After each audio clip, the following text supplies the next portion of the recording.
Boa noite a todos. Obrigada pelo carinho, que eu sou sempre recebida, obrigada pelo convite.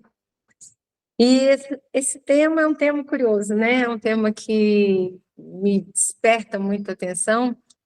E eu escrevi essa palestra, eu fiz esse estudo para os meus filhos no Dia das Mães. E aí a gente teve aquele evangelho do Dia das Mães, né? Então a gente sempre traz um tema diferente. Eu resolvi trazer esse estudo e falar um pouco com os meus filhos. E aí estava, gente, assim, a casa é pequena, né? Uma coisa bem pequenininha. Eu gosto de casa, sim, vazia. Então eu brinco que eu tenho a síndrome do ninho abarrotado, do ninho lotado, porque está sempre cheio minha casa, tem sempre muita gente. E eu tenho quatro filhos, eu costumo falar assim, de barriga, né, biológicos. Tenho vários do coração. E nesse do Dia das Mães, estava todo mundo, com o marido, neto, um monte de gente em casa. E eu passei assim, um mês pensando, né, na vida que a gente leva, em todas as coisas que a gente tem feito, e observando que a gente busca todos os dias um espelho. A gente busca um objetivo, a gente busca um caminho, cada um tem ali o seu papel na sociedade, mas está muito complicado nessa época.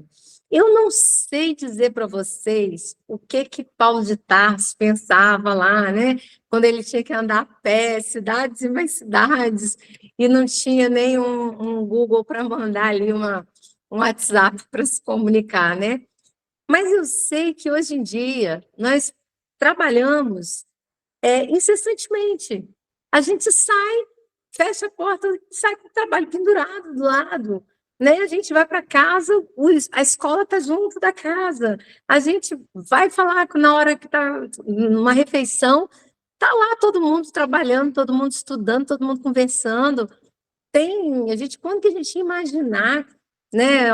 Bom, gente, quando eu me lembro quando eu tinha lá pelos meus 15 anos, da gente assistir filme com aquelas pessoas que falavam telefone no carro. Vocês lembram disso, quem é mais velho?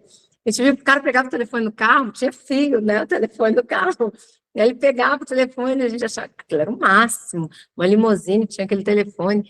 Eu nem imaginaria nunca a tortura que seria ter um telefone no carro. A tortura que seria todas essas coisas rápidas que nos levam a parar num sinal e ficar angustiados, que tem que sair rápido, tem que andar apressado, tem que estar sempre correndo atrás de alguma coisa, né? E, então, vamos observando que a ideia nossa de felicidade, que nós temos, né, como um padrão na nossa sociedade, é que nós temos que ser únicos, né? Então, é aquela coisa que você tem que ser completo. Antigamente a gente falava assim, meu marido me completa. Agora, não, você não pode dizer isso, não. Seu marido não pode completar, porque você tem que ser um ser integral. Você tem que ser total, porque senão você não vai conseguir passar felicidade. Aí a gente já começa a ficar pensando assim, eu falo, puxa, gente, mas o meu marido me completa, e agora? O que eu faço, né? Porque eu sou super agitada, eu falo muito, ele é tranquilo, né? Elegante. Então eu fico olhando e falo, não pode, a gente não pode, né? Um unir o outro, não pode, você tem que ser integral. Aí você pensa, bom, você tem que ser integral, você tem que ser autônomo. Gente, autonomia, olha que palavra gigante, né? Nós temos que ser autônomos, nós temos que ser donos da nossa própria vida. Palavra que já teve na moda mais que agora, né? Mas continua aí, protagonista da sua vida, né? Então, mas quem é alguém mais protagonista da própria vida do que Jesus, do que Paulo de Tarso, do que São Francisco? E ninguém disse para eles nunca que eles tinham que ser os protagonistas da vida deles, né? E hoje a gente está o tempo inteiro com essa história de que nós temos que ser os protagonistas da nossa vida, nós temos que estar à frente. Então, vocês já pararam para pensar a quantidade de coisas que nós cobramos de nós mesmos? E aí a gente continua, né? é autodeterminado. Então, a pessoa que não é autodeterminada, coitada, tá fracassada, não tem jeito, não tem como. Tem que ser proativa. Não, a pessoa tem que ser proativa. E aí a gente para e pensa, mas será que a proatividade é uma característica comum no ser humano? Comum no sentido de geral? Todos são proativos. Já imaginaram se todo mundo fosse proativo? Isso é engraçado, né? Chegava aqui, por exemplo, eu cheguei, 10 vinham me receber na porta ao mesmo tempo. Todo mundo proativo, né? Então, cada um de nós tem a sua capacidade, cada um de nós tem as suas características, mas, de repente, ainda não consegui entender de onde saiu isso. Mas saiu uma listinha, gente, que está dentro do nosso cérebro, listando tudo que nós precisamos fazer, tudo que nós temos que ser para sermos felizes. E essa lista, ela roda o mundo de uma forma que agora a gente descobriu que até os orientais têm essa lista, né? Que agora, não satisfeitos com a Rede Globo, né? Agora a gente ainda tem aí série coreana, japonesa, né? Eu não consegui assistir, não, mas as amigas falam que é boa porque é calminha, é leve, mais tranquila. Que coisa boa, tem alguma coisa calma hoje na TV. Mas quando a gente para pensar nesse projeto, né, de pessoa que é protagonista da sua vida, que tem determinação, aí a gente vai olhar assim, a pessoa tem que ser autossuficiente. O que significa ser autossuficiente? Ela tem que ter emprego, ela tem que ganhar bem, ela não tem que ter trabalho só assim, ela não tem que ter uma atividade. Outro dia, eu vendo minha sogra falando e ela dizendo assim, com uma alegria, e ela falando, porque quando eu me casei, eu falei assim, que eu trabalhava, e o Dirceu virou para mim e falou assim, você quer continuar trabalhando? Você escolhe. Aí ela falou assim, se você não se incomodar, eu prefiro tomar conta das crianças. Tá, mas eu falei, sogrinha, por que seu filho nunca me perguntou isso, sogrinha? Poxa vida, eu quero tomar conta das crianças, sogrinha, são tantas crianças. Imagina se eu fico tomando conta das crianças. Eu vou ficar lá me sentindo a pior pessoa da face da Terra. Enquanto ela, minha sogra, se sente uma mulher realizada, se sente uma mulher feliz, uma mulher que tem titulação, que trabalhava fora, que optou por cuidar dos 5 filhos que ela teve, que não eram fáceis. Eu falava assim, sabe, quando eu estava grávida, eu pensava, Senhor, por favor, manda uma criança calminha, porque senão eu vou ter que parar de trabalhar na sua obra, Senhor. Dá certo. Meninas que não tiveram filhos ainda, rapazes, isso dá certo. Mas antes disso, tem que estar trabalhando. Tem que estar trabalhando bastante, que é para ser sincero. E se não for sincero, não dá certo. Só sei dizer a vocês que, graças a Deus, eu não tive problema com os meus filhos. E os comportamentos, graças a Deus, nunca me tiraram da nossa atividade na casa espírita. E a vida foi passando, e de repente eu olho e me assusto que tem um monte de neto. E eu me assusto que quando eu vou falar para alguém assim, não, são 30 anos de trabalho, não sei aonde, não, são 25 anos, não sei aonde, não, são 40 anos. Meu Deus, quanto tempo passou! Mas a minha geração é uma geração, assim, bem no meio do caminho, né? A gente nasceu sem essa coisa toda, né? Eu fui 20 anos com a mesma televisão. Que delícia! 20 anos, 20 polegadas de televisão, maravilhosa. Não precisava de mais nada do que aquilo na minha vida. Agora, de repente, depois desses 20 anos, quando você olha, tem televisão na casa inteira, quando você percebe, sua vida está infestada de tecnologia. Aí você deixa o seu filho usar a tecnologia, você pensa, nossa, que maravilha, né? Aquilo vai fazer bem para ele, olha, vai falar inglês. Eu me lembro direitinho de uma pessoa que trabalhava comigo, que ela falava para mim assim, agora filho de pobre também vai falar inglês, dona Verônica. Eu falava, dona não, pelo amor de Deus, dona não, não faz isso comigo. Mas por que você acha que precisa falar inglês? E por que você... Não, precisa, todo mundo precisa falar inglês. Eu falei, não, o inglês é bacana, né? Aí eu fui descobrir que ela achava que ele ia aprender a falar inglês com a Xuxa só para baixinhos. Eu falei, oh, meu Deus. Imagina como é que eu faço para dizer para ela que, olha, ele vai aprender as cores e vai contar até 10, talvez, né? Olha que coisa, a pessoa ali parada, pensando numa forma, porque ela sabia que o filho dela não estava na concorrência que a vida exigia para as pessoas serem bem-sucedidas. Olha que dor. E aí vem aonde entra a tirania da felicidade. O que é ser bem-sucedido? Como nós espíritas, trabalhadores conhecedores de uma verdade muito maior do que essa, como nós religiosos, religiosos católicos, protestantes, evangélicos, budistas, como nós nos deixamos levar por isso? Como? Da onde isso tudo começou? Quer dizer, então, que nós seguimos alguém que faz questão de nascer numa estrebaria e morre crucificado, que era a pena mais dolorosa, não no sentido da dor física, porque nós já nos preocupamos não com a dor física, né? A gente vê aí um monte de gente fazendo mentalização, hipnose, né? E não sente dor, mas a nossa preocupação é a dor física. Mas aquela dor moral absurdamente grande de quem tem em cada um de nós um filho amado. Porque é assim que nós vemos nossos irmãos muito mais novos, né? Eu tenho uma filha que fala, não consigo ver o Vinícius de irmão, gente, porque a diferença de idade é de 18 anos. Ela fala, não é irmão, claro que é irmão, claro, é que mãe só tem uma. E aí a gente olha e fala, por que a gente comprou essa ideia de que o bem-sucedido é aquele que tem o melhor emprego, o melhor salário, o melhor carro, faz a maior viagem. Ou seja, o bem-sucedido é aquele repleto de bens materiais. O bem-sucedido é aquele que não é chamado de perdedor. E o pior de tudo, não satisfeitos, a gente ainda importa as palavras, né?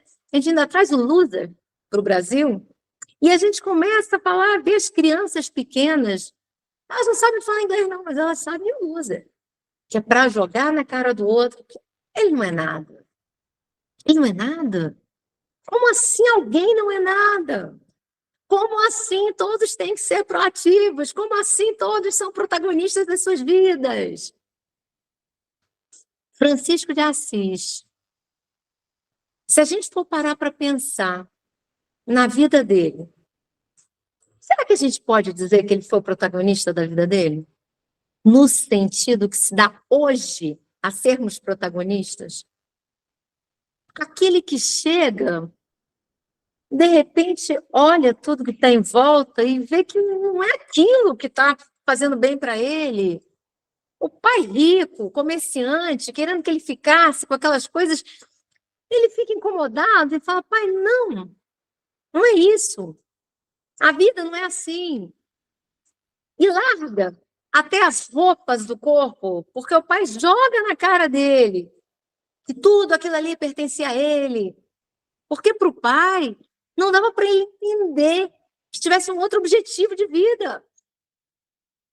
Francisco de Assis tranquilamente larga tudo e não olha para trás.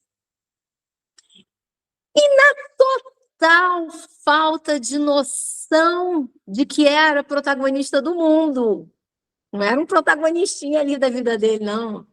Mas a total humildade gigantesca e linda de São Francisco leva-o à frente de uma igreja em ruínas, aonde ele ouve a voz que lhe diz, Francisco, reconstrói a minha igreja. Na simplicidade dele, ele pega os tijolos e começa a reconstruir a igreja. E mal sabia ele que Deus estava pedindo a ele que auxiliasse a nossa amada Igreja Católica. E quando ele vai ao Papa, e o Papa fala, não, pregue para os porcos, ele vai lá e prega para os porcos, com amorosidade, com carinho. Hoje, com certeza, sofreria bullying. Olha que interessante, né? Curou as feridas de um leproso, porque tomado de compaixão daquele homem, Ele olha e nada mais tendo em suas mãos, ele beija as feridas. E as feridas são curadas naquele momento. Nada disso na nossa sociedade significa sucesso. Aliás, tudo isso na nossa sociedade é a representação máxima do fracasso. É você andar com os estropiados, é você andar com os falidos, é você andar recuperando pessoas no caminho. Olha os valores que nós estamos trilhando. E vem, e começa o século, né? Com a notícia anterior de Joana de Ângeles nos dizendo, lá nos idos de 1980, acredito eu, que a doença do século seguinte seria a depressão. Eu lembro a primeira vez que eu li no livro da Joana isso, e eu pensei assim, cá comigo, depressão, a doença do próximo século, cada dia as coisas estão melhores, como é que a gente pode entrar em depressão? E aí, aquilo, esqueci daquilo. Dava aula, eu dou aula desde 12 anos na evangelização, desde os 13 na escola. E eu não me lembro da gente ter, naquela época, crianças em depressão. A primeira vez que eu ouvi falar de uma criança em depressão, eu me assustei. Falei, como uma criança pequena está em depressão? Como assim? E aí, acompanhando a criança, eu falei, gente, ela está em depressão. E aí começamos a ver as centenas de milhares de crianças e adolescentes em depressão. Adolescentes com ideação suicida. Nós não vimos. Mas como não ter ideação suicida? Com um mundo que vira para você e fala, você tem que ser feliz. Você tem que ter dinheiro, você tem que ter carro, você tem que botar um terno, uma gravata, porque senão você não é uma pessoa bem-sucedida. Aí a gente lê no Evangelho o homem de bem. Ah, que maravilha o homem de bem, que bonito aquilo. Nós vamos continuar fazendo hora extra no trabalho para juntar mais um dinheirinho para trocar o carro, porque a gente quer fazer uma viagem, né? E aí a gente fala eleição na casa espírita. Gente, nós estamos precisando de gente, olha, vamos lá, né? Estamos precisando de um tesoureiro. Olha, dessa vez ainda não vai dar. Mas na próxima eleição eu vou ajudar. Próxima eleição eu vou ajudar, eu já estou me preparando. E aí, ó, né? Estamos preparando, né? Estamos preparando. E estamos preparando para tudo. Porque a gente vai olhar o chão, vai ver que alguém precisa limpar, alguém precisa cuidar.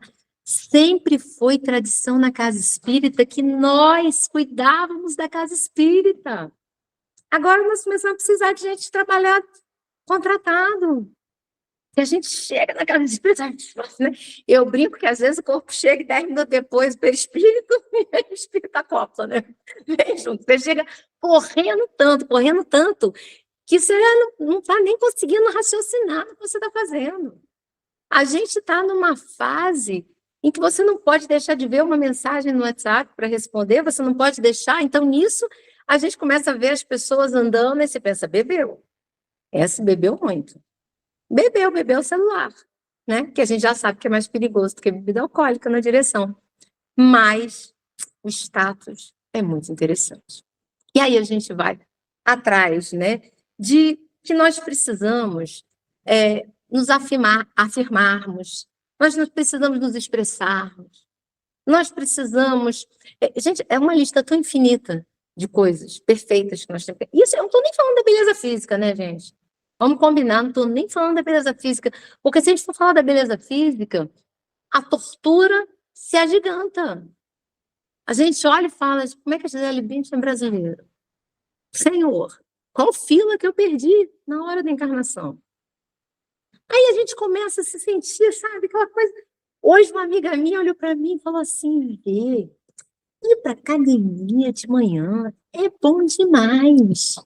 Aí eu olho aquela mulher de quase 50 anos, linda, maravilhosa, na minha frente, fico olhando assim, falei, querida, que coisa boa que a academia não fica vazia às 5 horas da manhã, não consigo, me vendo para cá. Eu sei que tá... Ela, não, mas é saúde. Eu falei, eu sei, é saúde, eu não dou conta de ter essa academia da saúde. E aí eu fico me sentindo a pior pessoa do mundo, porque eu olho... Aí eu fui fazer um check-up no coração, fui fazer um check-up, morta de vergonha no check-up. Cheguei lá e o médico perguntava, eu olhando para baixo, eu falando assim, muito discretamente. Daqui a pouco o médico vira para mim e fala assim: mas você não é sedentário? Como? Só pode repetir, por favor? Perdi alguma coisa. Aí ele fez os cálculos. Não, você sobe de escada, você trabalha em 10º andar, hein, gente? Você sobe de escada, você vai ter o seu carro, tem um percurso de 10 minutos, você volta. Falei, doutor, apaixonei. Eu só vou vir aqui toda semana, entendeu? Porque olha que coisa mais linda. E aí, o que ele vira para mim e fala? Não, mas é porque a medicina já está verificando que existem várias formas de nós nos movimentarmos. E aí, falei, puxa vida, olha, ainda bem que eu não acordei 5 da manhã todo dia. Mentira, quem conseguir vai lá, porque tem que se exercitar, tá tudo certo. O problema não é a academia às 5 da manhã.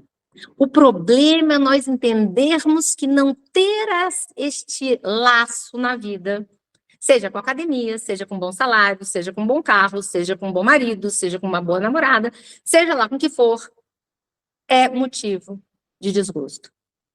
Nós temos na nossa casa espírita uma pessoa que é uma das pessoas mais queridas que eu conheço na vida. Muito, muito, muito querida. Uma das pessoas mais determinadas que eu conheci. Eu a atendi no acolhimento fraterno da casa, ela não era espírita, não conhecia, estava com mediunidade já se apresentando com características bem fortes, e aí naquela conversa inicial, tentei explicar para ela algumas coisas, falei assim, olha, o ideal é você estudar, vamos estudar, porque reunião mediúnica é para médiuns equilibrados, você vai auxiliar a reunião.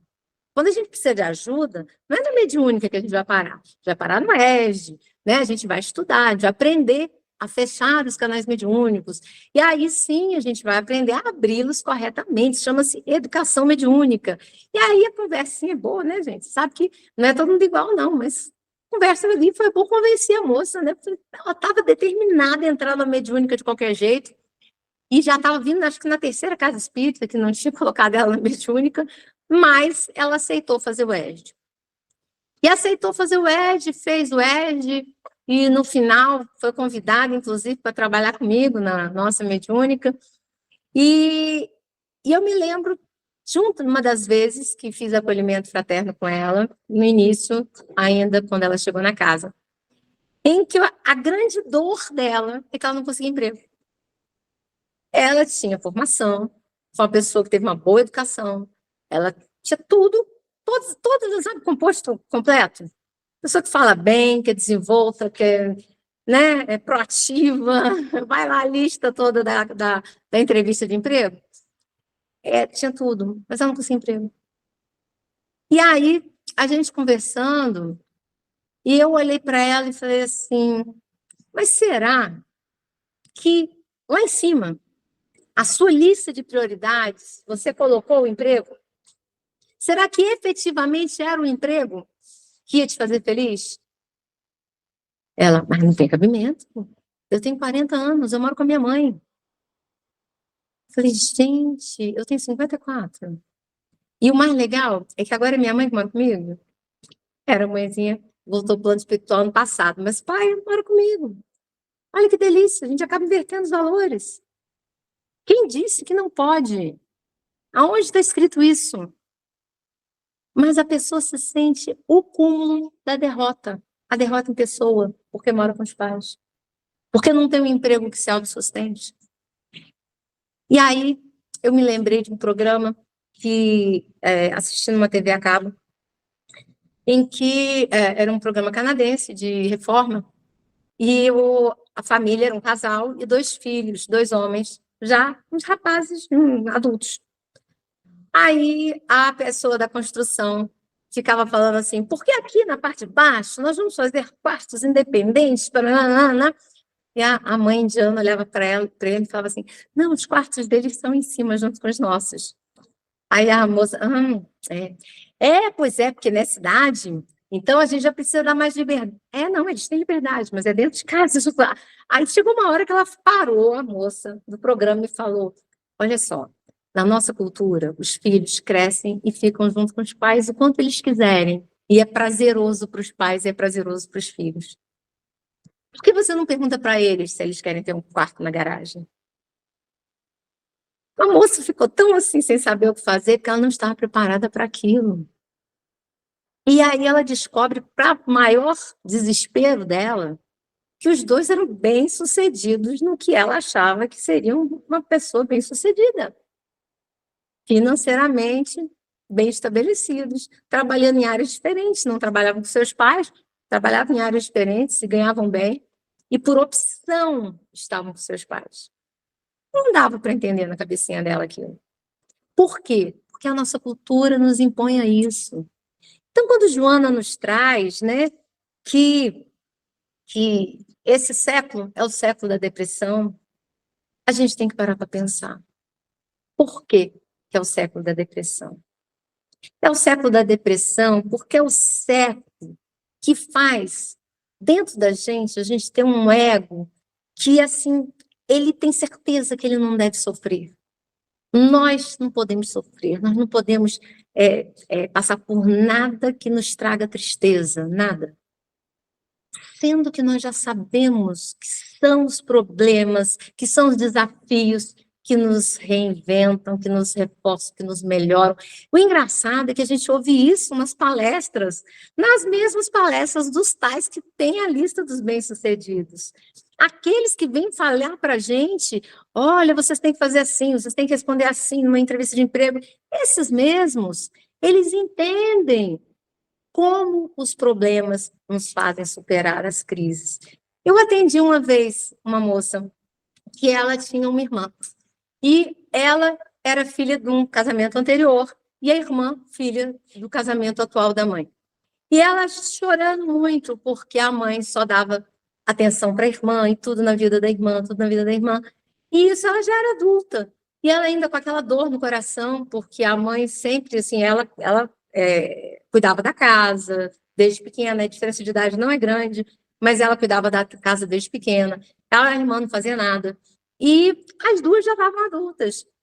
Teve uma metade da conversa, eu parei, olhei para ela e falei assim, vem cá, só por curiosidade, você queria ser igual a sua irmã? Aí ela parou, olhou, falou assim, não, como assim? Não, queria que minha mãe olhasse para mim. Não, tá bom, você queria que sua mãe te desse mais atenção, isso eu entendi, isso, claro, todo mundo, né? Isso é ser amado, ainda mais ser amado pela mãe é algo extremamente importante. Mas você percebe o que a diferença no que se transformou a sua irmã e em quem você se transformou? E ela se assustou. Porque com tantas dificuldades que ela enfrentou, ela tinha tudo isso da nossa lista, que era proativa, se virava, era protagonista da sua própria vida, era autossustentada, sustentava a mãe, sustentava todo mundo, porque ela teve que se virar. Não tinha ninguém para ficar ali, passando a mão na cabecinha dela. Então, gente, esse Dia das Mães, eu chamei meus filhos para pedir desculpa para eles. Eu chamei meus filhos e reuni pela primeira vez para pedir desculpa por algo que eu nunca tinha percebido que eu tinha feito. Eu pedi desculpa por um dia ter dito para eles que a única coisa que eu queria, que eu só queria que eles fossem felizes. Puxa vida, é muita coisa. Só ser feliz, é só isso que a gente quer? Pode ser, mas no reino de Jesus. Porque a felicidade não é desse mundo. Se a gente internaliza a ideia de que a gente só quer ser feliz, quando a doença vem, quando o problema financeiro vem, quando a beleza física se esvai, quando os anos se passam, quando o casamento não chega, quando ele se desfaz, quando a gente não está dentro daquele quadradinho que a sociedade formatou, que é o quadradinho da felicidade. Quem está com o pezinho ali dentro, está jóia, está feliz, está com tudo bacana. Mas quem não está naquela inserção, então, essa felicidade é uma felicidade tirânica. Essa é uma felicidade infeliz. Ela não traz para a gente nada de bom para a nossa vida. Então, o convite hoje é para que a gente repense a felicidade, para que a gente olhe em volta e se sinta verdadeiramente feliz. da nossa vida, a gente começa a pensar, por que será que eu passo por esse problema? Por que eu estou aprendendo com isso?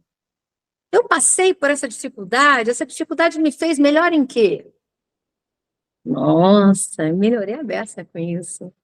Poxa vida, olha, estou bem demais com isso que eu estou fazendo. Aprendi muito com isso. Tem um monte de gente na vida que não passou por nada disso. Mas eu passei. Eu encarei. Eu fiz da melhor forma possível. Fiz perfeito? Não fiz perfeito, não somos perfeitos. Mas fizemos tentando acertar. O que quer dizer que somos verdadeiros espíritas? Reconhecerás verdadeiro espírita pela sua transformação interior, pela luta inconstante, não, pela luta constante, desculpa, em domar as suas más inclinações. Então, esta é a delimitação da felicidade. É a gente estar sempre parando para pensar se a gente está fazendo o que é melhor para nós. E o que é melhor para nós não é melhor para uma pessoa, é melhor para a comunidade. O que é melhor para nós é sermos bons vizinhos, é sorrirmos para as pessoas na rua, porque vão sorrir mais para a gente. É tratar bem os outros, porque vão tratar melhor a gente. O que é melhor para nós é andarmos bastante nessa vida, porque a Terra está correndo. O que é melhor de verdade para nós é pararmos de olhar as paredes que a gente tem, de colarmos nessa fita de ficção, que se a gente olhar para trás, as gerações não tiveram. As gerações passadas, elas podiam ter, sim, é claro, né, a realeza, e tinha lá o proletário, tinha inveja do burguês, mas se você for parar para estudar a história, as festas que se tinham nos meios rurais, as festas que tinham nos meios pobres, nos meios que não tinham aqueles mesmos recursos, eram totalmente diferentes das festas que tinham nos castelos, mas tinha-se festa em todos os lugares. Outro dia, um senhor me contou a alegria quando o caixeiro chegava nas fazendas. E todo mundo saía correndo para ver o que o caixeiro tinha trazido. Aí eu olhei para ele e falei, engraçado, eu achava que o senhor tinha dinheiro. Ele falou, mas não tinha mesmo. Então, por que o senhor ia lá vendo o caixeiro? Ele falou, só tinha coisa para mulher mesmo, tinha para ver as novidades. Aí ele via os tecidos que ele trazia, linhas, e ele ficava admirando tudo aquilo, e aquilo era diversão. E depois a garotada saía correndo de volta para suas casas, sem nenhum boleto para pagar no final do mês. Naquela época, não se pensava no boleto, não era porque era fora de moda, é porque ele era desnecessário. Então, é um convite para que a gente torne mais necessária a nossa vida, para que a gente torne mais necessário tudo aquilo que a gente adquire, tudo aquilo que nós realmente precisamos, que nós consigamos alcançar aqui. Que a gente seja extremamente bem-sucedido nos nossos ideais, que a gente alcance todos eles. Que quando a gente pensa assim, nossa, um herói, a gente se lembre do Cristo, o maior revolucionário que nós já tivemos. Aquele que nos ensinou verdadeiramente a sair de todos os parâmetros e ir para a autopurificação, ir para o caminho do bem. E ele falava para a gente, vá e não tornes a pecar. Então esse é o caminho da felicidade. Que a gente não deseje mais para a gente mesmo ser feliz, só ser feliz, não. A gente deseja para a gente saber superar, saber enfrentar, conseguir forças com Deus, conseguir trabalho na casa espírita, conseguir um lugar para a gente ajudar, porque onde a gente ajuda, a gente recebe tanto, né?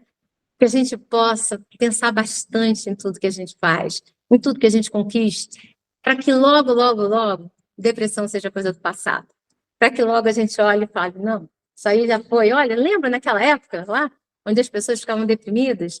Elas ficavam deprimidas porque elas queriam coisas que elas não precisavam. Lembra disso? E passou já, isso é coisa de outro tempo. Que seja um mês maravilhoso para todos, com muito amor, com muito carinho e com muitas, muitas, muitas reflexões sobre as nossas listas que nos trazem felicidade, porque algo nos diz que elas estão equivocadas. Que Jesus fique conosco sempre. Graças a Deus que sim.